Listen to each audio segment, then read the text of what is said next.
กราบนมัสการพระมหาเถระพระสังฆาธิการพระเถรานุเถระสวัสดีท่านผู้ฟังและผู้ชมทุกท่านที่ติดตามในรายการศึกษาพระสัทธรรมเพื่อการพ้นทุกข์ครั้งนี้เป็นครั้งที่47นะครับในเรื่องของทิฏฐิ62นะก่อนที่เราจะเข้าไปดูทิฏฐิ62เนี่ย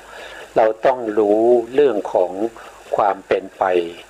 ของวัฏฏะสงสารรวมทั้งที่เป็นอากาศโลกทั้งหลายจักรวาลทั้งหลายการเวียนว่ายตายเกิดภพภูมิต่างๆทั้งสังขารและโลกสัตวโลกสิ่งเหล่านี้เป็นที่ตั้งแห่งความเห็นผิดเมื่อเราไม่รู้ไม่เข้าใจหรือว่าเรารู้เราเข้าใจเพียงบางส่วนโดยไม่ตลอดสายนั่นแหละเป็นเหตุเป็นปัจจัยให้เรามีความเห็นผิดบางท่านก็เป็นบุคคลที่มีความเพียรดิกออกจากหมู่ออกบวชเป็นบรรพชิตเข้าป่าหาที่สงบหาที่วิเวกเจริญสมาธิ จนได้เจโต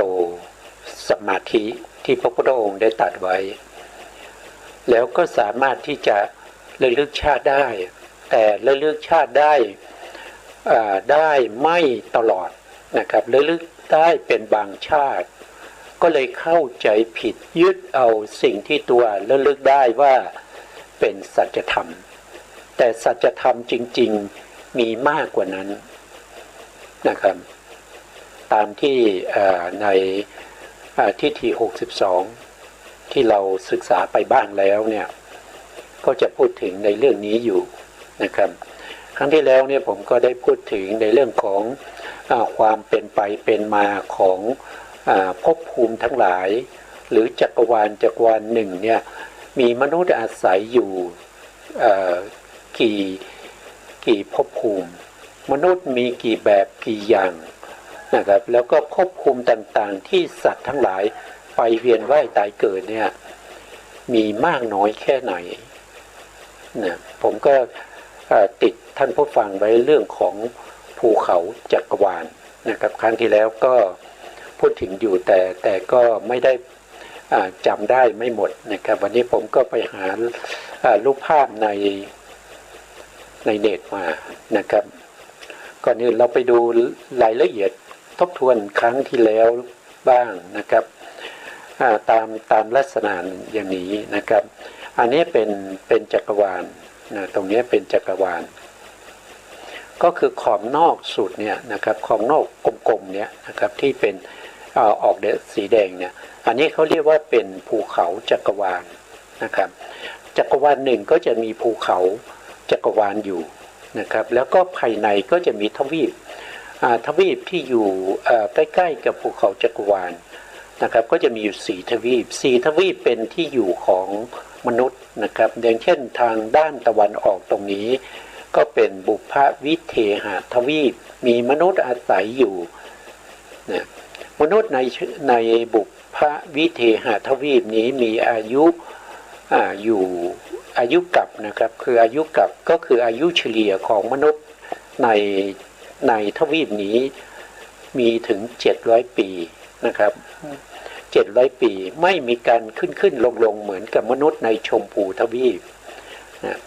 ทางทิศใต้นะครับทางทิศใต้ของภูเขาสิเนรุภูเขาสิเนรุก็อยู่ตรงกลางนะครับภูเขาสิเนรุอยู่ตรงกลางนี้แล้วก็มีภูเขาล้อมรอบภูเขาสิเนรุอยู่ถึง7ชั้นด้วยกันนะทางด้านใต้ก็จะมีทวีปหนึ่ง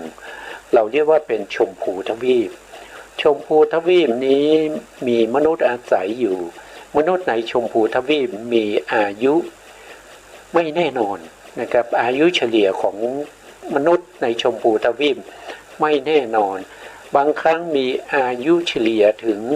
อสงไขยปี สงไขยปีก็คือมากมายเหลือเกินนับไม่ได้นะแล้วก็อายุต่ำที่สุดของมนุษย์ชมพูทวีปก็คือ10 ปีอายุเฉลี่ย10 ปีนะก็คือได้แก่มนุษย์เหล่านี้เองที่อยู่ในโลกปัจจุบันที่เป็นพวกเราอยู่นี่แหละนะครับที่เรากำลังฟังอยู่หรือว่า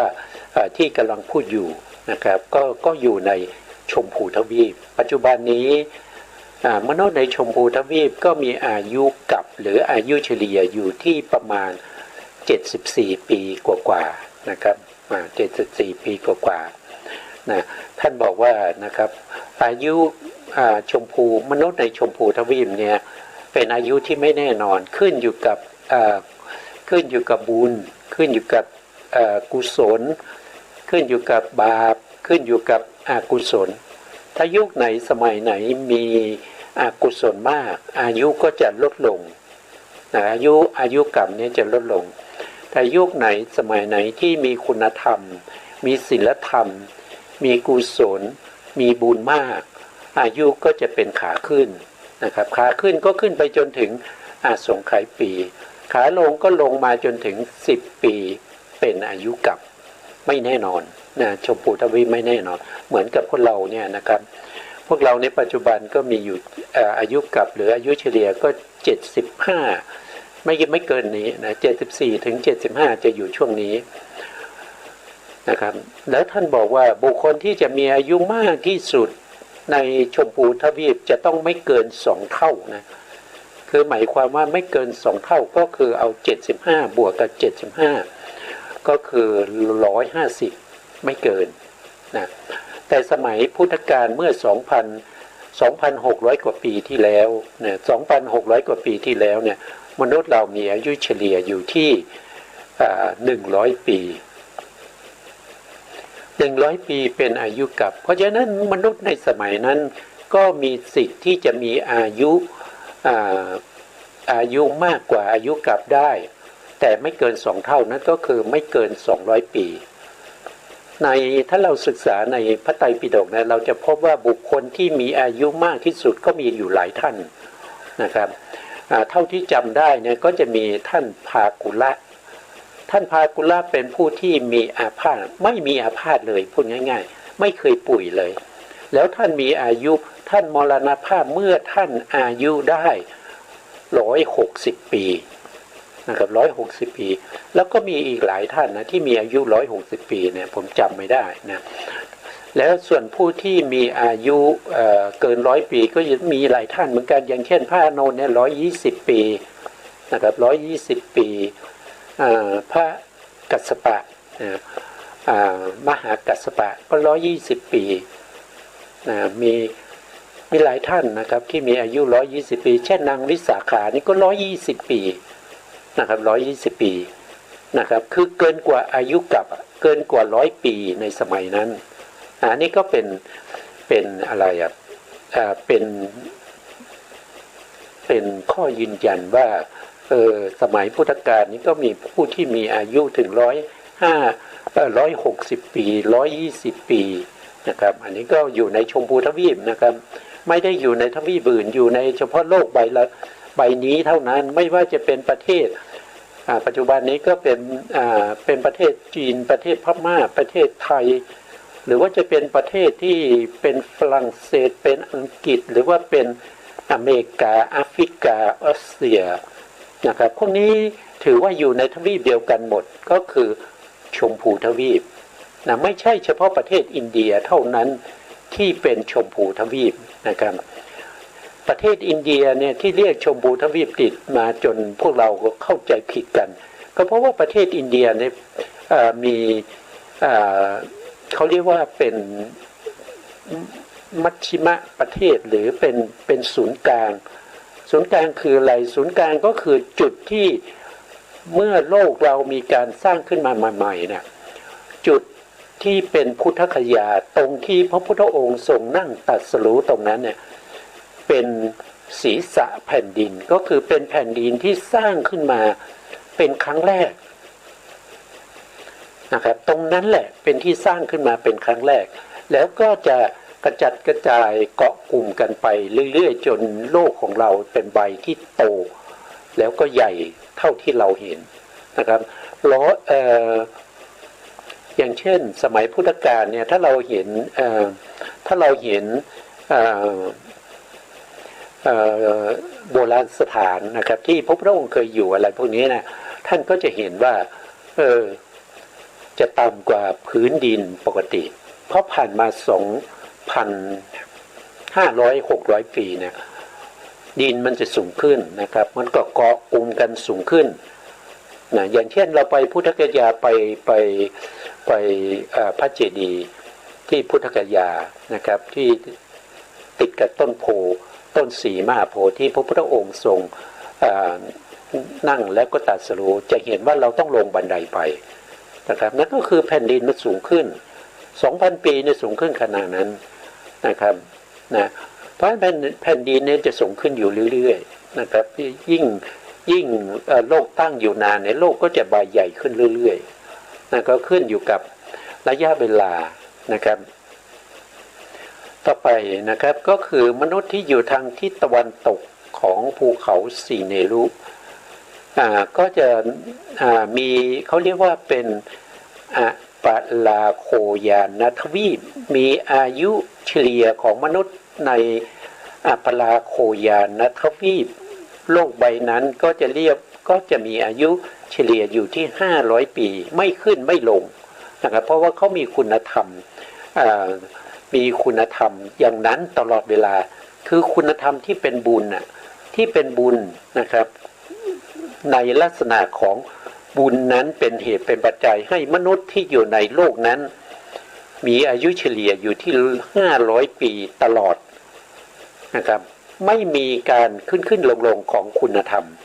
อายุก็จะอยู่อย่างนั้นตลอดเลยนะครับ500 ปีเรียกว่าเป็นมนุษย์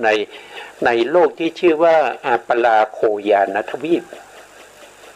ขึ้นไปทางทิศเหนือของภูเขาสีเนรุภูเขา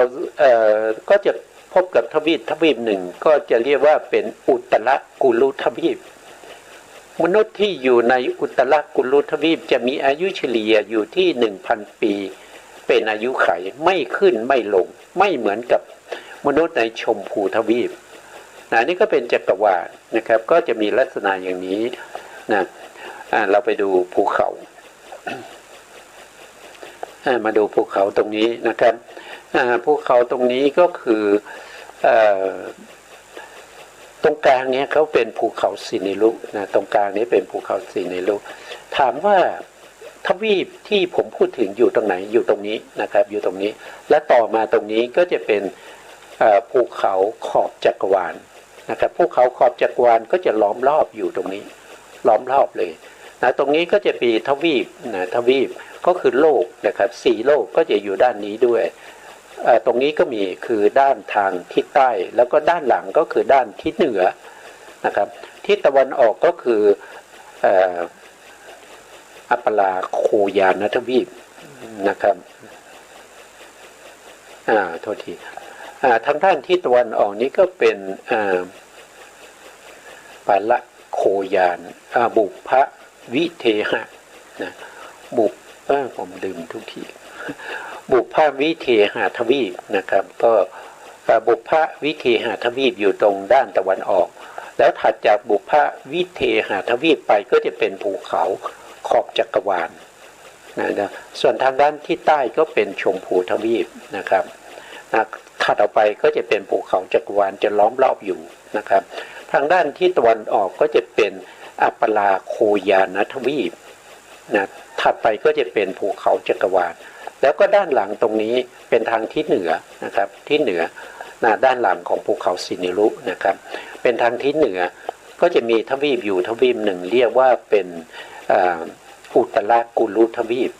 นะครับครั้งที่แล้วติดเรื่องของภูเขาอยู่นะครับภูเขาก็จะมีอยู่7 ชั้นนะครับมีอันนี้คือชั้นที่1นะครับอันนี้ภูเขาสิเนรุอยู่ตรงกลางนะสิเนรุเนี่ยอยู่ตรงกลางตรงนี้มีภูเขาหนึ่งชื่อว่ายุคคันธรยุคคันธรถ้าใครศึกษาในพระไตรปิฎกนะครับในพรรษาที่7 คือพรรษาที่6ปลายพรรษาที่6ที่พระพุทธองค์จะขึ้นไปแสดงธรรมที่แสดงภาพพิธรรมที่เทวดานะครับชั้นดาวดึงส์นะครับดาวดึงส์อยู่ตรงนี้นะครับดาวดึงส์อยู่ยอดเขาสินีลุนะครับพระพุทธองค์ก็แสดงยมกะปาฏิหาริย์แล้วนะครับพระพุทธองค์ก็จะย่างพระบาทมาที่ภูเขายุคันธรแล้วก็ก้าวพระบาทขึ้นสู่ตาวติงสาก็คือเข้าไปสู่ภพภูมิที่เป็นเทวดาชั้นที่2ก็คือดาวดึงส์นั่นเองอันนี้คือภูเขาสิเนลุนะครับต่อมาภูเขาต่อมาที่ต่ำกว่านะครับก็คืออิสินธรเป็นภูเขาชื่ออิสินธรก็ล้อมรอบภูเขาสิเนลุอยู่นะครับแล้วก็ต่อมาก็จะเป็นระดับที่3นะครับลงมาก็จะเป็นกัลวิกภูเขากัลวิกล้อมรอบภูเขาสิเนลุเหมือนกันต่อมานะครับข้อที่4ภูเขาชั้นที่4ก็จะชื่อว่าสุทัศนะภูเขาสุทัศนะแล้วก็ต่อมาอีกนะครับต่อมาก็จะเป็นภูเขาเนมิธรเนมิธรอยู่ตรงนี้พวกนี้เป็นภูเขาเป็นภูเขาที่ล้อมรอบภูเขาสิเนลุนะบางท่านอาจจะสงสัยว่าทำไมเรามองไม่เห็น จะมองเห็นได้ยังไงมันไกลมากนะครับมันไกลมากมันไม่ใช่ใกล้ๆนะครับมันไม่ใช่ใกล้ๆที่เราจะเห็นด้วยตาเปล่านะครับเรามองไม่เห็นนะแต่ถ้าเราเวียนว่ายตายเกิดนะครับเราเคยเห็นมาแล้วเราเคยพบมาแล้วในภพก่อนๆในชาติก่อนๆแต่เราจำไม่ได้นะเราจำไม่ได้นะต่อไปรอบที่6นะครับรอบที่6ก็คือได้แก่วินตกะนะครับภูเขาวินตกะนะครับก็ล้อมรอบอยู่นะครับแล้วก็รอบสุดท้ายตรงนี้รอบภูเขารอบที่7นะครับก็เป็นอัสสกันนะครับชื่อว่าภูเขาอัสสกันอันนี้ก็เป็นเรื่องของจักรวาลนะครับก็จะมีพระอาทิตย์นะครับแล้วก็พระจันทร์พระอาทิตย์กับพระจันทร์ตรงนี้เนี่ยอย่าเข้าใจผิดว่ามันเป็นพระอาทิตย์พระจันทร์ที่เราเห็นอยู่มันไม่ใช่นะครับมันนี่เป็นพระอาทิตย์ของจักรวาลนี้นะครับจักรวาลนี้แต่เราอยู่ขอบจักรวาลอยู่ขอบจักรวาลตรงนี้เราก็มีของเราอยู่ตรงนี้นะครับก็หมุนเวียนรอบอยู่ตรงนี้นะครับอันนี้เป็นก็เป็นรายละเอียดนะครับให้เราเข้าใจว่าการที่เราเวียนว่ายตายเกิดเนี่ยสิ่งเหล่านี้เราได้พบได้เห็นมาแล้วถ้าเราได้ไปเกิดอยู่ในภพภูมิแล้วก็ไปอาศัยอยู่ณที่ต่างๆเราก็จะรู้และเข้าใจในที่นั้นตามสมควรอย่างเช่นเรามาเกิดในโลกมนุษย์เนี่ยเราก็รู้ในเรื่องของชมพูทวีปคือมนุษย์โลกของเราว่ามีประเทศที่อยู่ในโลกนี้200-300ประเทศนี้มีประเทศอะไรบ้างนะครับแล้วก็มีน้ำมีมหาสมุทรมีแผ่นดินเป็นอย่างไรเนี่ยเรารู้เฉพาะในส่วนที่เป็นชมพูทวีปของเราเท่านั้นเองที่หลุดพ้นไปจากชมพูทวีปเนี่ยเราจะไม่รู้นะครับท่านบอกว่าชมพูทวีปเนี่ยก็จะมีบริวารอยู่ประมาณ2,000นะก็คือดวงดาวต่างๆที่อยู่ล้อมรอบนะครับมีอยู่ประมาณ 2,000 นะครับอันนี้ก็เป็นรายละเอียดนะครับเมื่อเราเข้าใจว่ามนุษย์เราเนี่ยมีการเวียนว่ายตายเกิดนะครับเวียนว่ายตายเกิดก็จะอยู่ในภพภูมิเหล่านี้แล้วก็จักรวาลนี้นะครับเดี๋ยวจักรวาลแบบนี้นะครับจักรวาลแบบนี้ที่เป็นแบบนี้มีมากมาย มีมากมายนะครับไม่ใช่มีเฉพาะจักรวาลของเรานะมีมากมายเป็นอานันตจักรวาลเลยนะครับแต่ว่าพระพุทธเจ้าจะมาอุบัติแล้วก็มาเกิดเฉพาะในจักรวาลนี้เท่านั้นนะครับไม่เกิดในจักรวาลอื่นนะไม่เกิดในจักรวาลอื่นนะอันนี้ไม่รู้ท่านยังจำได้ไหมเรื่องของการนับระยะเวลานะครับ64อันตกรรมเนี่ยเท่ากับ1อสงไขยกับนะครับ1อสงไขยกับเท่านั้นเองโลกของเราในใบนี้เนี่ยจะมีอายุอยู่ถึง 64อันตกัปหรือ1อสงไขยกัป1อสงไขยกัปนั้นเราเรียกว่าเป็นวิวัตตถายีอสงไขยกัปแล้วมนุษย์ที่มาเกิดอยู่ในโลกใบนี้เนี่ยจะเกิดตายอยู่ในเนี่ยนับพบนับชาติไม่ได้นะบางคนไม่ว่าคือมาเกิดตรงนี้แล้วเนี่ยจะเวียนว่ายตายเกิดอยู่ในนี้ไม่ว่าจะเป็นมนุษย์เป็นเดรัจฉานก็มากมายไม่ว่าจะเกิดเป็นอะไรเกิดเป็นเสือเป็นเนื้อเป็นกวางเป็นกระบือสัตว์เล็กๆก็เช่นมดนะครับเช่นมดยุงนะครับก็อยู่ในโลกใบนี้นะครับเวียนว่ายตายเกิดอยู่ในนี้นะครับโดยนับพบนับชาติไม่ถ้วนนะครับกว่าโลกของเราเกิดขึ้นมาแล้วเรามาอาศัยอยู่แล้วก็โลกของเราก็เริ่มดับไปเราอยู่ตรงนี้โลกนี้สมบูรณ์เราเวียนว่ายตายเกิดอยู่ตรงนี้นับพบนับชาติไม่ถ้วนนะแต่จักรวาลอย่างนี้เนี่ยที่มันเกิดขึ้นแล้วตั้งอยู่แล้วก็มีมนุษย์มาอาศัยอยู่แล้วก็ถูกทำลายแล้วก็ทำลายจนหมดสิ้นไม่เหลืออะไรเลยแล้วก็เริ่มสร้างขึ้นมาใหม่แล้วก็สร้างสมบูรณ์ก็มีมนุษย์อาศัยอยู่อีกแล้วก็จะเวียนว่ายตายเกิดอยู่อย่างนี้มนุษย์ที่อาศัยอยู่ในโลกนี้ถ้าสมมติว่าโลกของเราเนี่ยจะเริ่มถูกทำลายประมาณ100,000ถ้าจำไม่ผิดนะ100,000 ปีก็จะมีเทวดามาประกาศว่านับแต่นี้ไปนะครับจะมีโลกของเราจะเริ่มถูกทำลายแล้วนะแล้วก็มนุษย์เราก็มีอายุขาลงมาเรื่อยๆมนุษย์ที่ได้รู้ข่าวได้ทราบข่าวเหล่านั้นก็จะมีการพยายามที่จะหนีไปเกิดที่อื่นเพราะโลกจักรวาลนี้จะถูกทำลายจะไปเกิดในจักรวาลอื่นที่ไม่ถูกทำลายหรือว่าจะไปเกิดเป็นพรหมนะเกิดเป็นพรหมในชั้นที่ไม่ถูกทำลายก็จะทำสมาธิบางท่านก็ไปเกิดในภพภูมิที่สูงขึ้นไปก็คือไปเป็นพรหมในอภัสราพรหมอย่างนี้นะครับบางท่านอาจจะทำไม่ได้ก็ไปเกิดในจักรวาลอื่นนะครับพวกสัตว์นรกที่ยังไม่พ้นกรรมก็ตายจากความเป็นสัตว์นรกแล้วก็ไปเกิดที่ไหนก็ไปเกิดในจักรวาลอื่นแล้วก็ไปเป็นสัตว์นรกในจักรวาลนั้นอย่างเนี้ยมันมากมายนะครับมันมากมายมันยาวนานมากที่เราเวียนว่ายตายเกิดแต่บางบุคคลที่เขามีบุญบารมีเขาก็ทำวิปัสสนาจนสามารถที่จะหลุดพ้นจากการเวียนว่ายตายเกิดเข้าสู่พระนิพพานกันก็มีในยุคสมัยที่มีพระพุทธเจ้านะมีคำสั่งสอนของพระพุทธเจ้าก็จะทำอย่างนั้นแต่ยุคไหนไม่มีคำสั่งสอนของพระสัมมาสัมพุทธเจ้าก็จะทำได้เฉพาะสมาธิเท่านั้นเองนะครับได้ทำสมาธิแล้วก็ไปเกิดในพรหมโลกนะครับพ้นจากการถูกทำลายเพราะว่าจักรวาลถูกทำลายเนี่ยถูกทำลายด้วยไฟเนี่ยทั้งที่แล้วได้เรียนท่านผู้ฟังไปแล้วว่าถ้าถูกทำลายด้วยไฟเนี่ยตั้งแต่ต่ำที่สุดคือนรก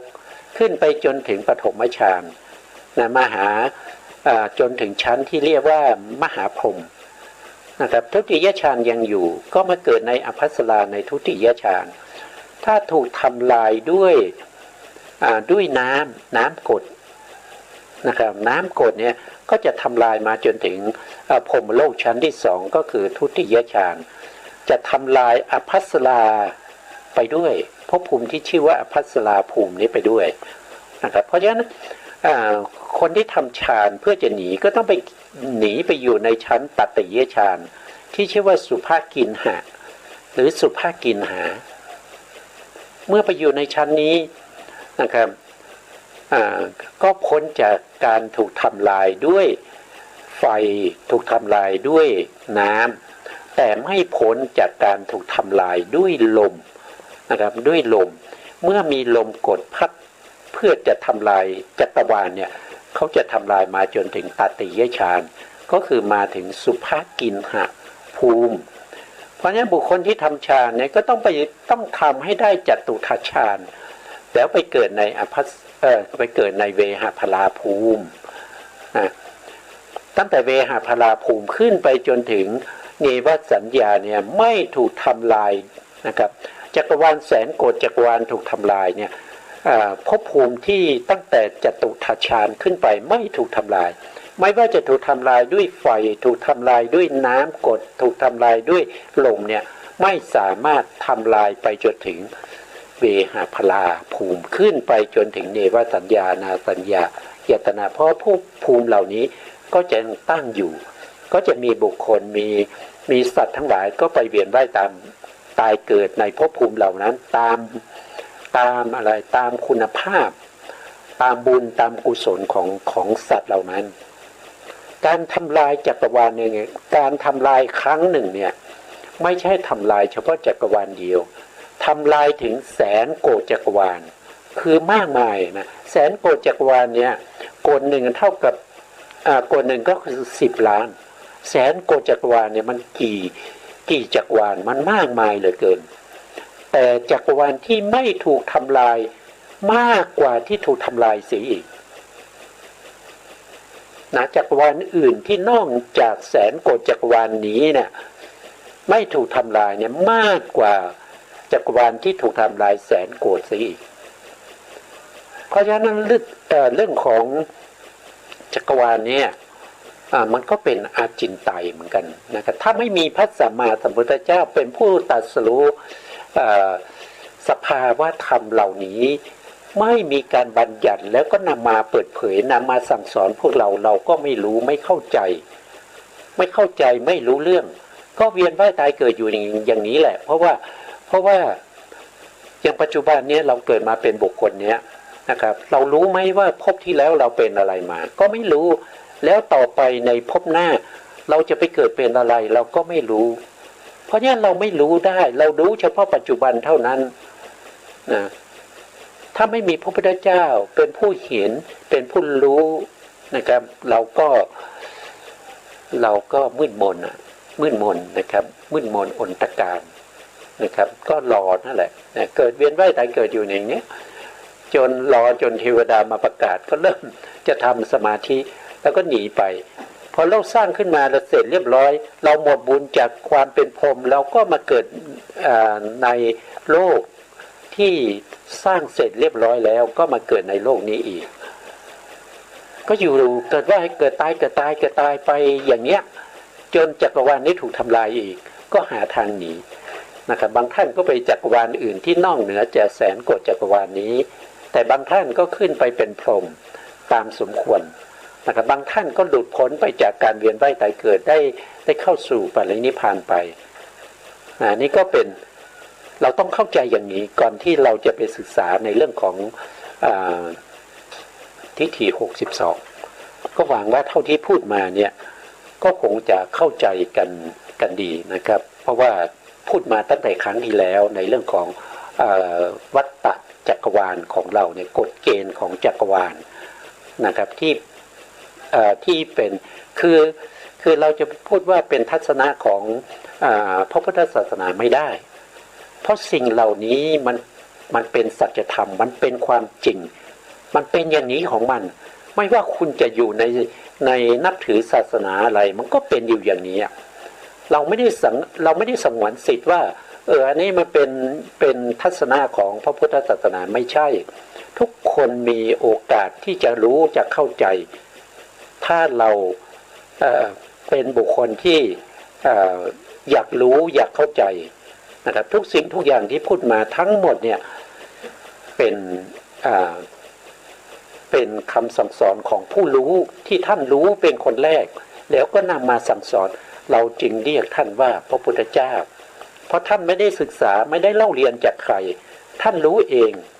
แล้วก็คำสอนของพระพุทธองค์เนี่ยไม่มีใครจะคัดค้านได้ตั้งอยู่มาถึง 2,600 ปี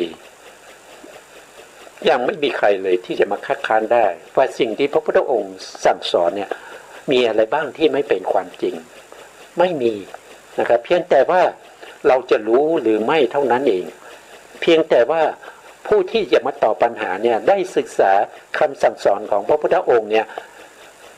มากน้อยแค่ไหนทุกสิ่งทุกอย่างท ที่เป็นปัญหาในปัจจุบันเนี่ยพระพุทธองค์ได้สั่งสอนหมดแล้วนะได้สั่งสอนหมดแล้วไม่มีอะไรที่ไม่เคยสั่งสอนเพียงแต่เราไม่ได้ศึกษาเราไม่รู้หรือว่าเราศึกษาไม่ถึงจึงเป็นปัญหานะครับจึงเป็นปัญหาถ้าเราศึกษาทั้งหมดเราก็จะเข้าใจเองนะครับเราก็จะเข้าใจว่าสิ่งเหล่านี้มันเป็นธรรมชาติมันเป็นไปอย่างนี้ของมันนะครับเรารู้ไม่รู้มันก็จะเป็นอยู่อย่างนี้นะเมื่อเราเข้าใจตรงนี้เราก็กลับไปสู่ในเรื่องของทิฏฐินะครับทิฏฐิ62นะอันนี้ก็เป็นทบทวนนิดหน่อยนะครับในพระสูตรนี้ก็คือนำมาจากไหนก็คือนำมาจากพระสุตตันตปิฎกนะครับเล่มที่9นะครับในพระไตรปิฎกเนี่ยเขาเป็นเล่มที่9แต่ถ้าพูดถึงพระสุตตันตปิฎกเนี่ยเขาเป็นเล่มที่1นะครับเฉพาะพระสุตตันตปิฎกเขาเป็นเล่มที่1แต่พูดถึงพระไตรปิฎกเนี่ยเขาเป็นเล่มที่9ทำไมเป็นเล่ม9ก็เพราะว่าพระไตรปิฎกชุดแรกเนี่ยเราเรียกว่าพระวินัยพระวินัยนี่มีอยู่8เล่มนะครับมีเล่มที่1จนถึงเล่มที่8เพราะฉะนั้นพระสูตรก็จะมาต่อเป็นเล่มที่1ก็จะจัดเข้าในพระไตรปิฎกก็เป็นเล่มที่9นะครับเรียกว่าพระสูตรนี้พระไตรปิฎกนี้ก็จัดอยู่ในสุตตันตปิฎกนะครับชื่อว่าทีฆนิกายแล้วก็พระสูตรถ้าว่าดูอีกวรรคเนี่ยเขาเป็นศีลขันธวรรคนะวรรคก็คือแบ่งออกเป็นกลุ่มๆนะครับแบ่งออกเป็นกลุ่มนี้เรียกว่าศีลขันธวรรคก็คือจะพูดถึงเรื่องของศีลนะครับอยู่ในกลุ่มนี้เพราะฉะนั้นในพระสูตรนี้เริ่มตั้งแต่ตอนแรกไงพระพุทธองค์ก็พูดถึงเรื่องของศีลที่เป็นจุลศีลใช่ไหมครับจุลศีลก็คือศีลนิดหน่อยศีลเล็กๆน้อยๆนะครับแล้วก็มัชฌิมศีลก็คือศีลระดับกลางแล้วก็มหาศีลก็คือศีลที่สูงขึ้นนะครับเป็นระดับสูงนะครับเป็นศีลเมื่อพูดเรื่องศีลเสร็จแล้วพระพุทธองค์ก็จะพูดในเรื่องของทิฏฐิทำไมพูดในเรื่องของทิฏฐิก็เพราะว่าทิฏฐินี้เป็นสภาวะธรรมที่สูงกว่าเรื่องของศีลเป็นสภาวะธรรมที่เข้าใจยากกว่าศีลนะพระพุทธองค์จึงพูดว่านะครับว่าตรัสว่านะพระพุทธองค์ตรัสว่านอกจากศีลแล้วยังมีธรรมะอื่นที่ละเอียดลึกซึ้งยิ่งกว่านั้นที่ปุถุชนโดยทั่วไปนะครับที่จะกล่าวชมพระพุทธองค์หรือว่ากล่าวตำติพระพุทธองค์เนี่ยไม่สามารถที่จะรู้ได้สิ่งนั้นก็คือเรื่องของความเห็นก็คือทิฏฐิแต่ในที่นี้พระพุทธองค์ทรงยกเอาทิฏฐิ62ทิฏฐิแปลว่าความเห็นนะครับแต่ในที่นี้เนี่ยเขาเจาะจงลงไปในเรื่องของความเห็นผิดทิฏฐิคำกลางๆนะถ้าเป็นความเห็นผิดเนี่ยก็จะเป็นมิจฉาทิฏฐินะถ้าเป็นความเห็นถูกก็จะเป็นสัมมาทิฏฐิแต่ในที่นี้พระพุทธองค์พูดโดยย่อๆแต่มุ่งหมายเอาเฉพาะเรื่องของความเห็นผิดนะ62ประการด้วยกันแต่พระพุทธองค์ไม่ได้ใช้คำว่ามิจฉาทิฏฐิใช้คำว่าทิฏฐิ62นะทิฏฐิ62ก็มีด้วยกันหลายอย่างนะครับอันดับแรกเนี่ยก็พูดถึงในเรื่องของบุพันตะกับปิกะทิฏฐิ18บุพันตะนี่แปลว่าบุพันนี่แปลว่าก่อนนะครับก่อนบุพันในที่นี้ก็หมายถึงว่าอดีตที่ผ่านมาแล้วที่ก่อนนู้นอาจจะเป็นภพที่แล้วภพถัดไปภพเมื่อ100ภพที่แล้วพันภพที่แล้วแสนภพที่แล้วนะครับก็เป็นบุพันตะกับปิกะทิฏฐินะในข้อที่27นะครับข้อที่27พระพุทธองค์ก็ได้แสดงว่ามีพราหมณ์บางพวกนะพวกหนึ่งนะกำหนดขันธ์ในอดีตขันธ์ในอดีตนะก็คือรูปขันธ์เวทนาขันธ์สัญญาขันธ์สังขารขันธ์วิญญาณขันธ์ที่เราเคยมีมาแล้วในอดีตชาติ อดีตชาติเราเคยมีรูปไหมมีอยู่ในภพไหนอาจจะเป็นเดรัจฉานก็ได้อาจจะเป็นเทวดาก็ได้อาจจะเป็นพรหมก็ได้นะเรามีเวทนาขันธ์ไหมถ้าอยู่ในปัญจโวการภูมินี้ต้องมีแน่นอนมีเวทนาขันธ์มีสัญญาขันธ์แล้วก็สังขารขันธ์วิญญาณขันธ์ต้องมีแน่นอนถ้าเกิดในปัญจโวการภูมิ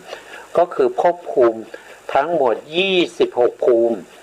ที่มีขันธ์ห้าก็มีตั้งแต่เดรัจฉานตั้งแต่นรกนรกมีขันธ์ห้านะสัตว์ในนรกมีขันธ์ห้ามีรูปขันธ์มีเวทนาขันธ์สัญญาขันธ์สังขารขันธ์มาอสุรกายก็มีขันธ์ห้านะเปรตก็มีขันธ์ห้าเดรัจฉานก็มีขันธ์ห้ามนุษย์ก็มีขันธ์ห้าเทวดาก็มีขันธ์ห้าพวกรูปภูมิก็มีขันธ์ห้ารูปภูมิเว้นอสัญญาสัตตภูมิไป1ภูมิรูปภูมิ15ภูมิเว้นออก1ภูมิก็เหลือ15นะมีทั้งหมด16เว้นไป1ก็เหลือ15อันนี้15บวกกับเทวดาอีกเท่าไหร่เทวดาอีก6มนุษย์อีก1อบายอีก4รวมกันก็จะเป็น26ภูมิ26ภูมินี้เรียกว่าปัญจโวการภูมิเป็นที่เวียนว่ายตายเกิดของบุคคลและสัตว์ทั้งหลายที่มีขันธ์ห้าแต่ถ้าเวียนว่ายตายเกิดอยู่ใน26ภูมินี้ต้องมีขันธ์ห้าบางท่านอาจจะได้บางท่านอาจจะอยากได้ขันธ์หนึ่งนะครับก็ทำฌานทำอะไรไปจนได้ปัญจมฌานแล้วอธิษฐานไม่ให้มีรูปไม่ให้มีนามสัญญาวิราคะภาวนาท่านบอกว่าอย่างนั้นนะครับแล้วก็ได้สัญญาวิราคะภาวนาแล้วก็ตายสัญญาวิราคะภาวนาไม่เสื่อมก็ไปเกิดเป็นอสัญญาสัตตภูมิมีเฉพาะรูปอย่างเดียวก็มีขันธ์หนึ่งเรียกว่าเอกโวการภูมิเอกโวการภูมินี้เราต้องไปเสวยบุญของเขาอย่างนี้นะครับ500มหากัป500มหากัปไม่ใช่น้อยนะไปอยู่ตรงนั้น500มหากัปมีแต่รูปอย่างเดียวถ้าตายในลักษณะของการนอนก็ไปเกิดเป็นรูปนอนอยู่ตรงนั้นนะไม่ใช่ว่ามีเฉพาะรูปแล้วไม่มีชีวิตไม่ใช่มีชีวิตรักษาเรียกว่าชีวิตตัดรูปเกิดด้วยชีวิตตัดรูปที่เกิดครั้งแรกไปเกิดในอสัญญาสัตตภูมิไม่มีนามธรรมไม่มีเวทนาไม่มีสัญญาไม่มีสังขารไม่มีวิญญาณมีแต่รูปประขันอย่างเดียวรักษาไว้ด้วยชีวิตตัดรูปซึ่งเป็นกรรมชรูปหล่อเลี้ยงไว้ให้อยู่ครบ500มหากัปตายจากอสัญญาสัตตภูมิแล้วก็ต้องมาเกิดเป็นมนุษย์ต้องมากลับมาเกิดเป็นมนุษย์เมื่อเกิดเป็นมนุษย์แล้วถ้ากรรมเก่าที่เราเคยทำไว้ให้ผลเราตายจากความเป็นมนุษย์เราสามารถไปเกิดในนรกได้อีกอันนี้เป็นพรหมนะเป็นพรหมเมื่อชาติที่3ที่แล้วมาเกิดเป็นมนุษย์แล้วก็ตายจากมนุษย์ก็ไปเกิดเป็นสัตว์นรกอีกนะครับหรือบางท่านอาจจะทำบุญต่อทำอะไรต่อทำสมาธิต่อก็ไปเกิดเป็นพรหมต่อก็ได้ก็ขึ้นอยู่กับการกระทำของท่านนะครับท่านทำอะไรเป็นกรรมของท่านกรรมของท่านเป็นภาวนาที่เป็นฌานเป็นสมาธิท่านก็ยังเวียนว่ายตายเกิดอยู่ไม่ว่าท่านจะได้สมาบัติ8ได้ถึงรูปฌานที่เป็นเนวสัญญานาสัญญาท่านก็ยังไม่พ้นจากการเวียนว่ายตายเกิดนะครับอย่างเช่นอุทกดาบทนะครับซึ่งเคยพระโพธิสัตว์สิทธัตถะในภพสุดท้ายเนี่ยเคยไปศึกษานะครับเคยไปศึกษาใช้เวลาศึกษาไม่ถึงเท่าที่จำได้ไม่ถึง7 วันสิทธัตถะก็จบวิชานี้สามารถจะเข้าเนวสัญญานาสัญญาได้แต่พระโพธิสัตว์สิทธัตถะรู้ได้ทันทีว่า การที่เราทำสมาธิจนถึงสมาบัติ8เนี่ยมันไม่ใช่หนทางแห่งความหลุดพ้นมันไม่ใช่หนทางแห่งความสิ้นการเวียนว่ายตายเกิดนั้นเจ้าชายสิทธัตถะก็ลาอาจารย์ไปหาโมกขธรรมเองจนได้ตรัสรู้เป็นพระพุทธเจ้าในเวลาต่อมาอีก6 ปีหลังจากตรงนั้นมาอีก6 ปีท่านก็ได้ตรัสรู้เป็นพระพุทธเจ้าโดยไม่มีใครมาแนะนำนะครับว่าคุณจะหลุดพ้นจากวัฏสงสารนี้คุณต้องปฏิบัติอย่างนี้คุณต้องทำอย่างนี้ไม่มีใครแนะนำไม่มีใครบอกไม่มีใครเป็นอาจารย์อันนี้เจ้าชายสิทธัตถะสามารถที่จะหาทางเจริญในเรื่องของวิปัสสนาจนสามารถตรัสรู้เป็นพระสัมมาสัมพุทธเจ้าได้ด้วยพระองค์เองตรัสรู้เยยธรรม5 ประการได้ด้วยตัวเองไม่มีใครบอกไม่มีใครแนะนำนะครับสามารถที่จะพาสัตว์ทั้งหลายให้หลุดพ้นจากการเวียนว่ายตายเกิดไปมากมายเป็นอะไรนับไม่ถ้วนอ่ะเป็นเทวดาเป็นพรหมเนี่ยนับไม่ถ้วนในขณะที่พระพุทธองค์ทรงแสดงในเรื่องพระธรรมมาจักกปวัตนสูตรนะพระธรรมมาจักกปวัตนสูตรซึ่งเป็นสูตรแรกที่พระพุทธองค์แสดงแก่ปัญจวัคคีย์มีมนุษย์ฟังอยู่แค่5แต่เทวดามีเป็นโกฏเทวดาพรหมมาฟังเป็นโกฏแล้วก็ได้ดวงตาเห็นธรรมเป็นโกฏมนุษย์ได้ดวงตาเห็นธรรมเพียงคนเดียวนะนั่นคือโกฏัญญะนะโกฏัญญะได้แค่คนเดียวนะอันนี้ก็คือเรื่องราวพวกนี้มาจากไหนก็มาจากพระไตรปิฎกนะครับมีอยู่แล้วบริบูรณ์อยู่แล้วไม่ขาดตอนนะครับสามารถศึกษาได้นะสามารถศึกษาได้มันเป็นอย่างเงี้ยมันเป็นของมันอย่างเงี้ยไม่มีใครสร้างขึ้นไม่มีใครเป็นผู้ที่มาชี้ว่าต้องเป็นอย่างนี้อย่างนั้นไม่ใช่มันเป็นธรรมชาติมันเป็นอย่างนี้ถ้าเราเดินไปตามหนทางที่เป็นทางหลุดพ้นมันก็จะหลุดพ้นอ่ะถ้าเราเดินไปในหนทางที่ไม่หลุดพ้นหนทางที่เวียนว่ายตายเกิดมันก็จะเป็นอย่างนั้นมันเป็นของใครของมันแต่สัตว์ทั้งหลายจะหลุดพ้นได้ก็ต้องอาศัยพระพุทธเจ้าถ้าไม่มีพระพุทธเจ้าเป็นผู้ชี้แนะบอกว่าทางนี้นะต้องเดินทางนี้นะก็ไม่มีใครจะหลุดพ้นได้นะไม่มีใครที่จะหลุดพ้นได้นอกจากพระสัมมาสัมพุทธเจ้าเท่านั้นที่มีพระมหากรุณาธิคุณนะครับอุตส่าห์สร้างบารมีทุกข์ยากลำบากนะครับตั้งแต่ตั้งความปรารถนามาจนได้เป็นพระพุทธเจ้าถึงเวลา20 อสงไขยแสนมหากาพย์เนี่ยไม่ใช่น้อยๆนะครับไม่ใช่น้อยๆเวียนว่ายตายเกิดอยู่แค่โลกของเราใบเดียวนี้ก็นับภพนับชาติไม่ได้แล้วนะครับแต่นี่ท่านทำจนสามารถที่จะตรัสรู้เยยธรรมได้ด้วยพระองค์เองนะครับไม่มีใครแนะนำไม่มีใครบอกไม่มีใครสอนมันยากเย็นเหลือเกินแต่ถามว่า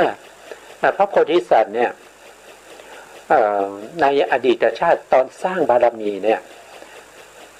ท่านไม่รู้ใช่ไหมตอบว่ารู้นะรู้เพราะอะไรก็เพราะว่าได้ศึกษาคำสั่งสอนของพระพุทธเจ้าในอดีตในอดีตที่มีพระพุทธเจ้ามาแล้วพระโพธิสัตว์ของเราก็ไปบวชไปเป็นภิกษุไปศึกษาเล่าเรียนพระไตรปิฎกเนี่ยสะสมบารมีมาอย่างนี้มากมายกว่าจะได้มาตรัสรู้เองนะเพราะฉะนั้นถ้าใครที่ทำสมาธิอย่างเดียวเนี่ยถึงแม้ว่าจะได้อภิญญาโลกิยะอภิญญา5ก็ยังมีมิจฉาทิฏฐิอยู่มีความเห็นผิดอยู่ดังที่พระพุทธองค์แสดงไว้ในทิฏฐิ62ที่เรากำลังศึกษาอยู่ตอนนี้นะครับแล้วก็มา มาดูต่อนะครับมาดูในพระไตรปิฎกต่อนะครับข้อกอไก่นะครับบุพันตกปิกาทิฏฐิ18อันนี้ก็คือเรื่องของขันธ์5ที่ผ่านมาแล้วเนี่ยมีความเห็นอยู่18อย่างนะครับมีความเห็นอยู่18อย่างคือความเห็นผิดในเรื่องของขันธ์ที่เราอาศัยในภพก่อนมีอยู่18เท่านั้นไม่มีเกินกว่านี้พระพุทธองค์ตรัสไว้อย่างนั้นมี18อย่างคืออะไรบ้างนะครับเราก็มาดูต่อแต่พระพุทธองค์ก็แยกเป็นหมวดนะ18อย่างนี้ก็แยกออกมาเป็นหมวดนะครับหมวดที่1เรียกว่าสัจจตทิฏฐิสัจจตทิฏฐิก็คือเห็นว่าเที่ยงนะมีอยู่4อย่างด้วยกันนะครับ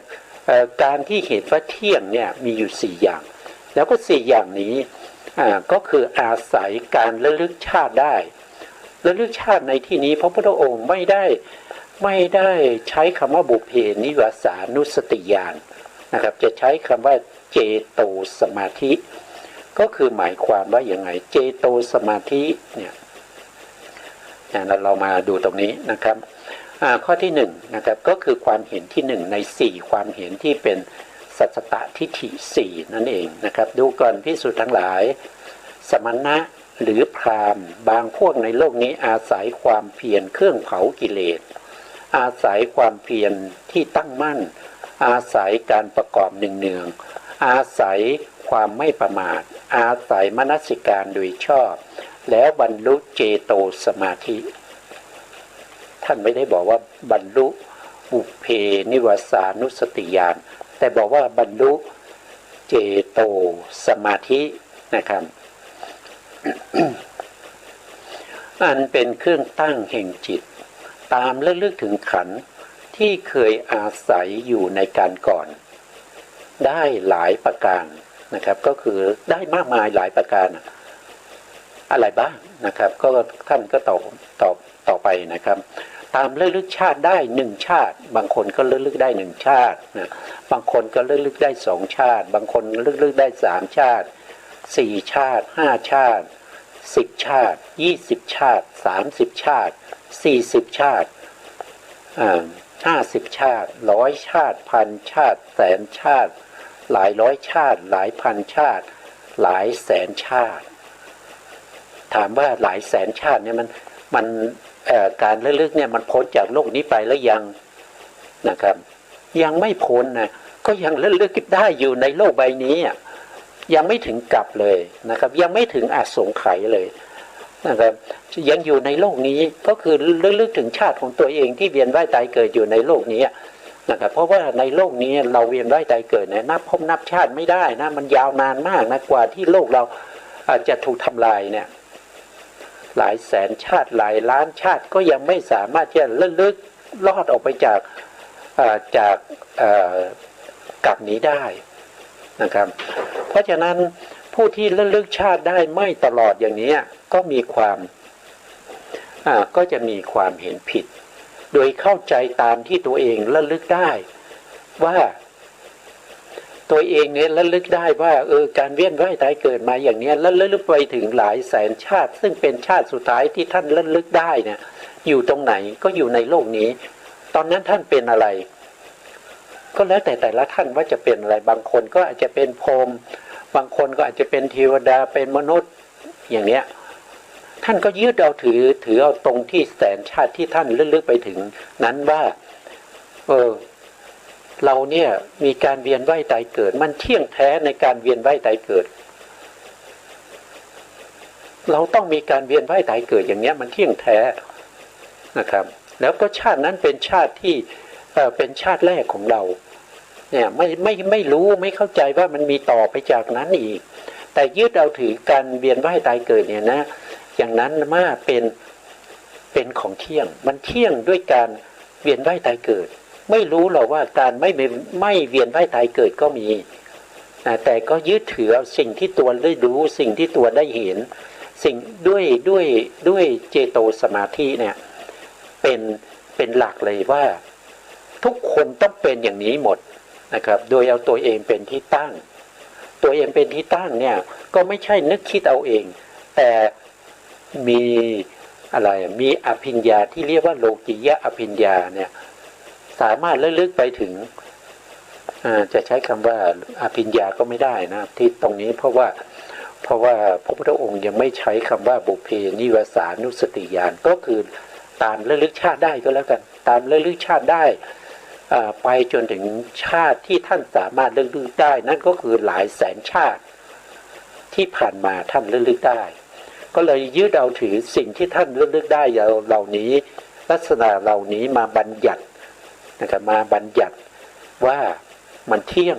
ยงแท้แน่นอนว่าจะต้องมีการเวียนว่ายตายเกิดอย่างนี้แหละมันเที่ยงจากเดิมที่เราเคยเป็นเทวดาเคยเป็นพรหมเคยเป็นเดรัจฉานเป็นเปรตเป็นอสุรกายในภพนั้นเมื่อหลายแสนชาติที่แล้วเนี่ยเป็นจุดเริ่มต้นมาจนถึงปัจจุบันนี้มันเที่ยงอย่างนี้นะมาดูรายละเอียดต่อนะครับตรงนี้ผมได้ครั้งที่แล้วเนี่ยเราถึงตรงนี้นะครับผมก็คืนตัดภาพก่อนนะทำไว้อย่างนี้ก็จะจำได้นะว่าเราถึงตรงไหนนะพอครั้งที่แล้วเราถึงตรงนี้แล้วก็อาจจะไม่เข้าใจก็กลับไปอธิบายในเรื่องของจักรวาลกฎเกณฑ์จักรวาลแล้วก็กลับมานะครับว่าในภพนู้นนะครับเราชื่ออย่างนั้นมีโคตรอย่างนั้นมีผิวพรรณอย่างนั้นมีอาหารอย่างนั้นสวยความสุขความทุกข์อย่างนั้นมีกำหนดอายุเพียงเท่านั้นค้านจุติจากภพนั้นแล้วมาเกิดในภพนู้นมาเกิดในภพนู้นแล้วจากภพนั้นได้ชื่ออย่างนั้นมีโคตรอย่างนั้นมีผิวพรรณอย่างนั้นมีอาหารอย่างนั้นแล้วจุติจากภพนั้นคือผมอ่านย่อๆนะครับคือข้อความคล้ายๆกัน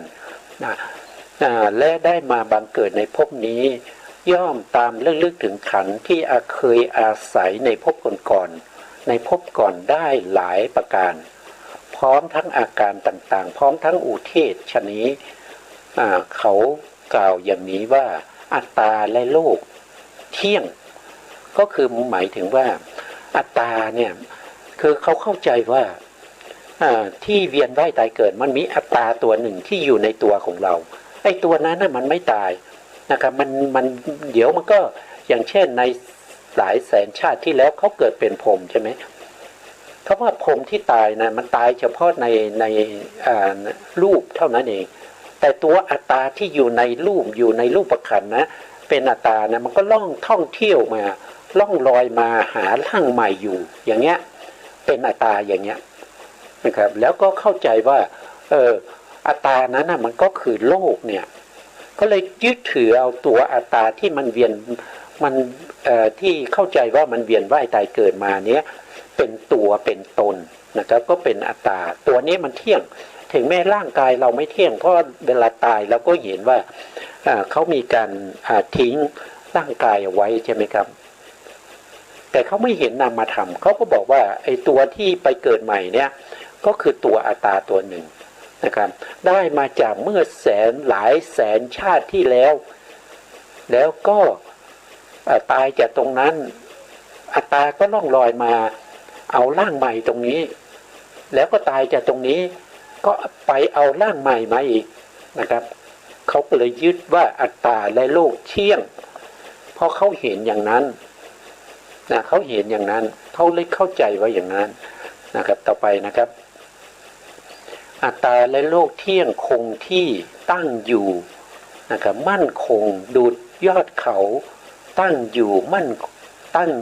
นดูดเสาละเนียดเสาละเนียดนี่ก็คือหมายถึงเสาที่เสาใหญ่เสาหินนะครับที่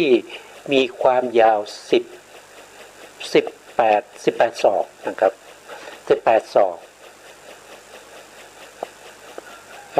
แล้วก็ฝังเข้าไปในดินครึ่งหนึ่งนะครับ18ศอกก็ฝังเข้าไป9ศอกนะครับเสาต้นนี้ก็ไม่สะทกสะท้านต่อแรงลมตั้งอยู่มั่นคงนะครับก็คือเปรียบเหมือนกับตัวอัตตาและก็ตัวโลกนั้นที่ตั้งอยู่อย่างมั่นคงเหมือนกับเสาละเนียดนี้ไม่สะทกสะท้านกับแรงผลักนะครับหรือว่าไม่สะทกสะท้านกับพายุที่มากระทบนะครับมันมั่นคงนะมั่นคงตั้งมั่น นะเขาเข้าใจอย่างนี้เขาก็เมื่อเขารู้เขาเข้าใจอย่างนี้เนี่ยเขาไม่ได้อยู่เฉยๆนะเขาต้องเผยแผ่ที่เขาเข้าใจต้องมีการพูดต้องมีการแสดงสิ่งที่เขารู้เขาเห็นมาโดยไม่ตลอดสายโดยไม่ถี่ถ้วนให้แก่คนอื่นเมื่อคนอื่นได้ยินได้ฟังก็มีความคิดความเข้าใจตามที่เขาแสดงเขาก็ได้เป็นศาสดาของศาสนาอะไรก็ไม่รู้ที่เขาตั้งขึ้นมามันก็เป็นอยู่อย่างนี้ก็ถือว่าเป็นการคือเขามีบุญด้วยนะเขาสามารถที่จะพูดให้คนอื่นเนี่ยที่มาฟังเนี่ยให้เข้าใจตามที่เขาพูดเขาสามารถจะชักจูงบุคคลอื่นให้เห็นตามได้ด้วยเขาจึงได้เป็นศาสดาไงเขาจึงได้เป็นลัทธิหนึ่งนะครับขึ้นมาก็เป็นความเห็นผิดนะต่อไปนะครับเวลาใกล้จะหมดนะครับอันนี้ก็คงจะต้องต่อในครั้งต่อไปนะครับเราถึงตรงนี้นะครับเดี๋ยวผมก็ทำเครื่องหมายเอาไว้นะครับทำเครื่องหมายเอาไว้ตรงนี้นะเพราะว่าการเห็นผิดความเห็นผิดเนี่ยเป็นพระพุทธศาสนาเราเนี่ยให้ความสำคัญในเรื่องนี้มากเลยนะครับเพราะว่าเมื่อมีคนที่มีความเห็นผิดคนหนึ่งเนี่ยมันจะทำให้สัตว์ทั้งหลายเนี่ยวิบัติเนี่ยมากมายเหลือเกินเพราะฉะนั้นโสดาบันจึงจะต้องละทิฏฐิเป็นตัวแรกเลยกับขอบพระคุณพระครูสมุทรวิสุวัฒน์วรกิจโจผู้อำนวยการสถานีวิทยุเพื่อการศึกษาพระพุทธศาสนาและวัฒนธรรม FM 104.5 เมกะเฮิรตซ์วัดฝายหินจังหวัดเชียงใหม่กับขอบพระคุณพระครูปริยัติยานุศาสตร์ขอบคุณท่านผู้การธนัทเดชะและขอบคุณท่านผู้ฟังและผู้ชมทุกท่านที่ติดตามในรายการศึกษาพระธรรมเพื่อการพ้นทุกข์พบกันใหม่ในโอกาสต่อไปครับวันนี้ลาไปก่อนครับสวัสดีครับ